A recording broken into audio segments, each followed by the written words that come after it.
When you look at the first slide, the line there is simple but sharp. You don't need more money, you need better decisions. That's really the frame for everything we're about to explore. Thrift flipping isn't about luck or secret stores or having an unfair advantage. It's about learning how to see value where others overlook it. And once you train that muscle, it doesn't just help with flipping, it changes how you approach money altogether.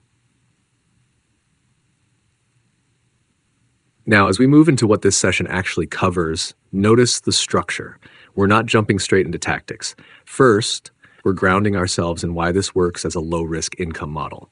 Then we'll talk about the categories that consistently outperform, the habits that quietly compound into steady cash flow, and just as important, the mistakes beginners repeat over and over. This is about clarity before action, because clarity saves you time, money, and frustration.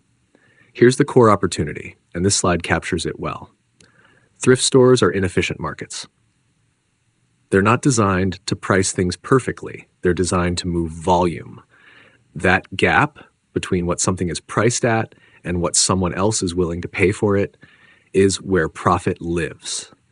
Think of it like classic value investing. You're buying overlooked assets in one environment and selling them in another where demand is clearer and urgency is higher. No hype, just spread. And if you want a step-by-step guide you can follow alongside this thinking, there's a downloadable PDF linked below. Grab that and make sure you're subscribed because the deeper lessons build on each other. Now let's get specific. Clothing. As this slide shows, clothing rewards speed more than perfection. Many beginners get stuck trying to find the perfect item. Experienced flippers look for good enough consistently. Brand recognition does a lot of the heavy lifting. Condition matters more than trends.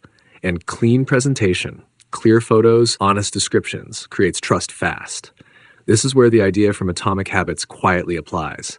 You don't need motivation every time you walk into a thrift store. You need a system. Scan labels, check condition, move on quickly. Small, repeatable actions win here. Electronics are a different game. Notice how this slide emphasizes knowledge reducing risk. Electronics scare people because returns feel expensive. But basic testing, powering on, checking ports, verifying accessories, filters out most problems. A charger included can raise perceived value more than you'd expect. And honest listings? They don't hurt sales nearly as much as people fear. They reduce returns, protect your ratings, and save time. Constraints here actually help. You don't need to fix everything, you just need to know what not to buy. Furniture shifts the model again. This slide is about transformation. Solid materials, real wood, sturdy frames, outlast style cycles. Simple refinishing almost always beats complex redesign. And local platforms eliminate shipping friction entirely. This echoes the idea from The Obstacle is the Way. You don't fight the limitations, you use them. A scratch becomes character. A dated finish becomes a makeover story. Buyers don't just buy furniture, they buy the result. Books and media are quieter but powerful. As this slide suggests, the edge here is volume and patience. Lightweight inventory, predictable demand, and niches that outperform general titles. Collectors don't want one random book. They want a set, a theme, a complete run. Bundling increases order value while reducing listing effort. This is information arbitrage at its calmest. You're rewarded for knowing what lasts. Collectibles push that idea further. Research is the edge. Here, rarity often beats condition. Storytelling matters because buyers care about context. Authenticity protects margins long term. The mindset shift on this slide is important. Think like a curator, not a gambler. You're not hoping something explodes in value. You're selecting pieces that already mean something to someone else. Now pause on this slide. The habit loop that pays. This is where flipping stops being random and starts becoming reliable. Weekly sourcing, daily price checking, a consistent listing rhythm. This connects directly to the E-Myth Revisited. Systems create freedom. When the work is predictable, the income becomes predictable too.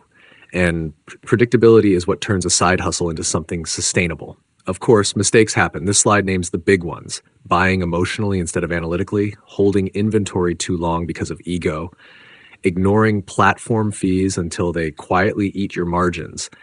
Most profit doesn't come from doing more. It comes from removing what doesn't work. Subtraction is underrated. Now we're getting practical, actionable takeaways.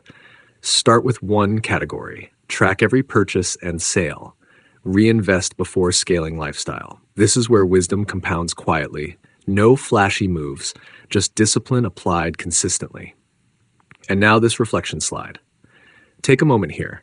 What items do you already recognize as valuable, and where have you been overlooking them? This is where I'd love to hear from you. Drop a comment below. What category would you start with first and why? Clothing, electronics, books. Let's compare thinking. Finally, the closing thought. Thrift flipping isn't about shortcuts. It's about attention, judgment, and consistency. The ideas here draw from books like Atomic Habits, The Obstacle is the Way, The E-Myth Revisited, and Rich Dad, Poor Dad. But the real learning happens when you apply them in the real world.